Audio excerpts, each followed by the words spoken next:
ಎಲ್ಲರಿಗೂ ನಮಸ್ಕಾರ. Welcome to my channel ಸಂತೃಪ್ತಿ ಕಿಚನ್ಗೆ. ನಾನು ಪ್ರಿಯಾಂಕಾ. ಇವತ್ತು ನಾನು ಮೈಸೂರು ಬೋಂಡಾನ ಹೇಗೆ ಮಾಡೋದು ಅಂತ ತೋರಿಸ್ಕೊಡ್ತಾ ಇದ್ದೀನಿ. ದಿನ ಅದೇ ಬಜ್ಜಿ ಮಿರ್ಚಿ ತಿಂದು ಬೋರ್ ಆಗಿದ್ದರೆ ಈ ಮೈಸೂರು ಬೋಂಡಾನ ಒಂದ್ಸರಿ ಟ್ರೈ ಮಾಡಿ ನೋಡಿ.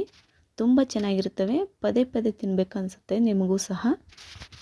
ಹಾಗಾದರೆ ಬನ್ನಿ ಮೈಸೂರು ಬೋಂಡಾನ ಹೇಗೆ ಮಾಡೋದು ಅಂತ ನೋಡ್ಕೊಂಬರೋಣ. ಮೊದಲಿಗೆ ಮೈಸೂರು ಬೋಂಡ ಮಾಡಲಿಕ್ಕೆ ಏನೇನು ಸಾಮಗ್ರಿಗಳು ಬೇಕು ಅಂತ ನೋಡ್ಕೊಳ್ಳೋಣ. ಒಂದು ಕಪ್ ಮೈದಾ ತೊಗೊಂಡಿದ್ದೀನಿ, ಜೀರಿಗೆ, ರುಚಿಗೆ ತಕ್ಕಷ್ಟು ಉಪ್ಪು, ಮೊಸರು, ಸ್ವಲ್ಪ ತೆಂಗಿನಕಾಯಿ ಸಣ್ಣಗೆ ಕಟ್ ಮಾಡ್ಕೊಂಡು ಇಟ್ಕೊಂಡಿದ್ದೀನಿ, ಸೋಡಾ. ಇವಾಗ ಮೈಸೂರು ಬೋಂಡ ಮಾಡಲಿಕ್ಕೆ ಹಿಟ್ಟನ್ನು ರೆಡಿ ಮಾಡ್ಕೊಳ್ಳೋಣ. ಮೊದಲಿಗೆ ಒಂದು ಪಾತ್ರೆಯನ್ನು ತಗೊಂಡು ಅದಕ್ಕೆ ಮೊದಲಿಗೆ ಮೊಸರನ್ನು ಹಾಕ್ಕೊಳ್ಳೋಣ. ನಂತರ ಅಡುಗೆ ಸೋಡಾನ ಹಾಕ್ಕೊಳ್ಳಿ. ಅದಕ್ಕೆ ಜೀರಿಗೆಯನ್ನು ಹಾಕ್ಕೊಂಡು ರುಚಿಗೆ ತಕ್ಕಷ್ಟು ಉಪ್ಪನ್ನು ಹಾಕ್ಕೊಂಡು ಚೆನ್ನಾಗಿ ಒಂದು ಸ್ಪೂನ್ ತಗೊಂಡು ಮಿಕ್ಸ್ ಮಾಡ್ಕೊಳ್ಳಿ.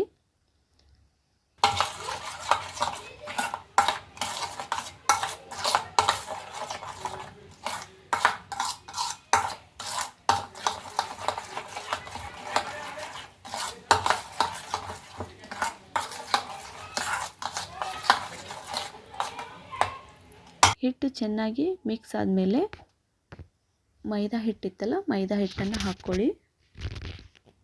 ಮೈದಾ ಹಿಟ್ಟನ್ನು ಹಾಕ್ಕೊಂಡು ಚೆನ್ನಾಗಿ ಕಲಿಸ್ಕೊಂಡು ನಂತರ ಸ್ವಲ್ಪನೇ ನೀರು ಹಾಕ್ಕೊಂಡು ಚೆನ್ನಾಗಿ ಕಲಿಸ್ಕೋಬೇಕು. ಗಂಟು ಇಲ್ಲದೆ ಇರುವ ಹಾಗೆ ಹಿಟ್ಟನ್ನು ಚೆನ್ನಾಗಿ ಕಲಿಸ್ಕೋಬೇಕು. ನೋಡಿ, ಈ ಥರ ಚೆನ್ನಾಗಿ ಕಲಿಸ್ಕೊಂಡು ನಾದ್ಕೊಳ್ಳಿ. ಹಿಟ್ಟು ತುಂಬ ಗಟ್ಟಿನೂ ಇರಬಾರ್ದು, ತುಂಬ ತೆಳುನೂ ಇರಬಾರ್ದು, ಮೀಡಿಯಮ್ ಆಗಿ ಇರಬೇಕು. ನೋಡಿ, ನಾನೀಗ ಕಲಿಸ್ತಾ ಇದ್ದೀನಲ್ಲ, ಈ ಥರ ಕಲಿಸ್ಕೊಂಡು ಇವಾಗ ಹಿಟ್ಟು ರೆಡಿಯಾಗಿದೆ. ನೋಡಿ, ಈ ಥರ ಹಿಟ್ಟನ್ನು ರೆಡಿ ಮಾಡ್ಕೋಬೇಕು. ನಾನು ತೋರಿಸ್ತಾ ಇದ್ದೀನಲ್ಲ, ಆ ಹದಕ್ಕೆ ಹಿಟ್ಟನ್ನು ಕಲಿಸ್ಕೊಂಡ್ರೆ ಸಾಕು. ಇವಾಗ ನಾವು ಕಲಿಸ್ಕೊಂಡಿರೋ ಹಿಟ್ಟನ್ನು 4ರಿಂದ 5 ತಾಸು ನೆನೆಯಲಿಡೋಣ. ಹಿಟ್ಟು ಎಷ್ಟು ಚೆನ್ನಾಗಿ ನೆನೆಯುತ್ತೋ ಅಷ್ಟು ಚೆನ್ನಾಗಿ ಬೋಂಡ ಉಬ್ಬಿ ಬರ್ತವೆ. ನೀವಿನ್ನೂ ಹಗಲು ಹೊತ್ತು ಮಾಡದೆ ರಾತ್ರಿ ನೆನೆಯಿಟ್ಟು ಬೆಳಗ್ಗೆ ತಿಂಡಿಗೆ ಮಾಡಿದ್ರಂತೂ ಚೆನ್ನಾಗಿ ಬರ್ತವೆ ಮೈಸೂರು ಬೋಂಡ. ಯಾಕಂದರೆ ಚೆನ್ನಾಗಿ ನೆಂದಿರುತ್ತೆ ಹಿಟ್ಟು ಸಹ. ಹಾಗಾಗಿ ನಾನಿಲ್ಲಿ ಸಂಜೆಗೆ ಸ್ನ್ಯಾಕ್ಸ್ ಟೈಮ್ಗೆ ಮಾಡ್ತಾ ಇರೋದ್ರಿಂದ 4ರಿಂದ 5 ತಾಸು ನೆನೆ ಇಡ್ತಾ ಇದ್ದೀನಿ. ಇವಾಗ ಹಿಟ್ಟಿಗೆ ಒಂದು ಮುಚ್ಚಳವನ್ನು ಮುಚ್ಚಿ ನೆನೆಯಲಿಡೋಣ. ಇವಾಗ ನೋಡಿ, 5 ತಾಸು ಆಗಿದೆ. ಹಿಟ್ಟು ಎಷ್ಟು ಚೆನ್ನಾಗಿ ನೆಂದಿದೆ ಅಂತ ನೋಡಿ. ಈ ಥರ ನೆನೆಬೇಕು ಹಿಟ್ಟು. ಇವಾಗ ಬೋಂಡ ಮಾಡಲಿಕ್ಕೆ ಎಣ್ಣೆನ ಇಡೋಣ. ಮೊದಲಿಗೆ ಗ್ಯಾಸ್ ಆನ್ ಮಾಡಿ ಒಂದು ಬಳ್ಳಿಯನ್ನಿಟ್ಟು ಬೋಂಡ ಕರಿಲಿಕ್ಕೆ ಎಷ್ಟು ಎಣ್ಣೆ ಬೇಕೋ ಅಷ್ಟು ಎಣ್ಣೆನ ಹಾಕ್ಕೊಳ್ಳಿ. ನೋಡಿ, ನಾನು ಇಷ್ಟು ಎಣ್ಣೆನ ಹಾಕ್ಕೊಂಡಿದ್ದೀನಿ. ಎಣ್ಣೆ ಚೆನ್ನಾಗಿ ಬಿಸಿ ಆದಮೇಲೆ ಹಿಟ್ಟನ್ನು ಸ್ವಲ್ಪನೇ ತಗೊಂಡು ಬಳ್ಳಿಯಲ್ಲಿ ಬಿಡ್ತಾ ಬನ್ನಿ. ನೋಡಿ, ಈ ಥರ ಹಿಟ್ಟನ್ನು ಬಿಡಬೇಕು.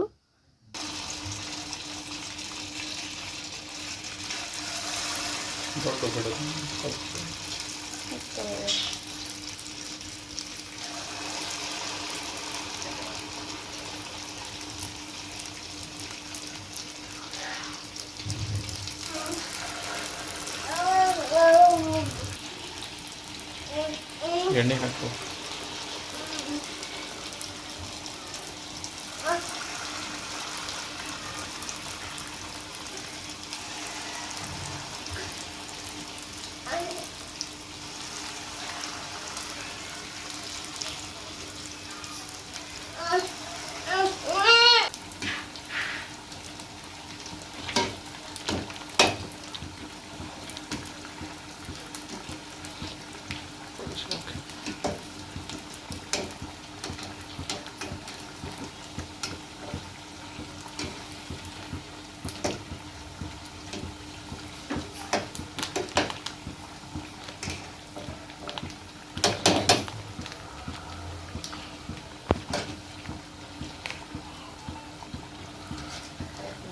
ಇನ್ನು ಮಾಡೋಕ್ಕೆ ಅಷ್ಟೇ.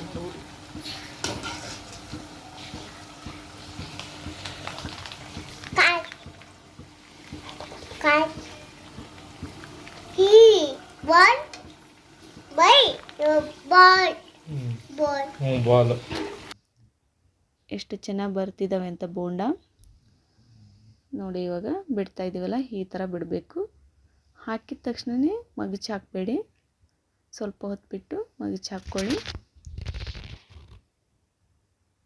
ಬೋಂಡನ ಬೇಯಿಸುವಾಗ ಗ್ಯಾಸನ್ನು ಮೀಡಿಯಮ್ ಫ್ಲೇಮಲ್ಲೇ ಇಟ್ಟಿರಬೇಕು, ಇಲ್ಲಾಂದರೆ ಬೇಗನೆ ಕಪ್ಪಾಗಿಬಿಡ್ತವೆ, ಒಳಗಡೆ ಚೆನ್ನಾಗಿ ಬೆಂದಿರೋಂಗಿಲ್ಲ. ಮೈದಾ ಹಿಟ್ಟು ಬೇಯಲಿಕ್ಕೆ ಸ್ವಲ್ಪ ಟೈಮ್ ತಗೊಳುತ್ತೆ, ಹಾಗಾಗಿ ಒಂದು 4-5 ನಿಮಿಷ ಬೇಯಿಸಿದರೆ ಬೋಂಡ ರೆಡಿ ಆಗ್ತವೆ ನೋಡಿ. ಇವಾಗ 5 ನಿಮಿಷ ಆಗಿದೆ, ಬೋಂಡ ಚೆನ್ನಾಗಿ ಬೆಂದಿದ್ದಾವೆ. ಕಂದು ಬಣ್ಣ ಬರೋವರೆಗೂ ಬೇಯಿಸಿದರೆ ಸಾಕು. ಇವಾಗ ಒಂದು ಪಾತ್ರೆಗೆ ಬೆಂದಿರೋ ಬೋಂಡನ ಹಾಕ್ಕೊಳ್ತಾ ಇದ್ದೀನಿ. ಇದೇ ಥರ ಎಲ್ಲ ಬೋಂಡನೂ ಕರ್ಕೊಂಡು ಇಟ್ಕೊಂಡಿದ್ದೀನಿ ನಾನು. ಇವಾಗ ಇದನ್ನ ಒಂದು ಬಟ್ಲಿಗೆ ಹಾಕಿ, ಮೈಸೂರು ಬೋಂಡನ ಕೊಬ್ಬರಿ ಚಟ್ನಿ ಜೊತೆ ತಿಂದರೆ ತುಂಬ ಚೆನ್ನಾಗಿರ್ತದೆ, ಹಾಗಾಗಿ ನಾನು ಕೊಬ್ಬರಿ ಚಟ್ನಿನ ಮಾಡಿಟ್ಕೊಂಡಿದ್ದೀನಿ.